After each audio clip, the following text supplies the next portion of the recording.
Tere! Mina olen sõudjak Greta Jaanson ja mina tahan teile natuke rääkida kiusamisest. Kui mina veel käisin põhikoolis, siis kahjuks sain mina oma nahal ka tunda seda, mis on kiusamine.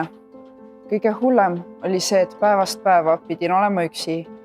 Pidin istuma üksi klassi lõpus ja olin ka kehalise kasvatuse tunnis viimaste seas valikus. Isegi vaatamata sellele, et olin küllaltki sportlik. Sellega seoses tuleb mulle meelde üks väike seik, kus üks minu klassiõde, kellega ma isegi suhelnud nii palju, tuli ja kallistas mind. Ja ma arvan, et endale teadmata ta tegi minu jaoks väga suure heateo, mis tuleb mulle esimesena meelde ka täna, kui ma mõtlen põhikooli peale. Kuna tema jaoks võis olla väike tegu, mida ta ei mäleta. Minu jaoks aga tähendas see tol päeval seda, et keegi hoolis minust piisavalt, et tulla ja näidata välja.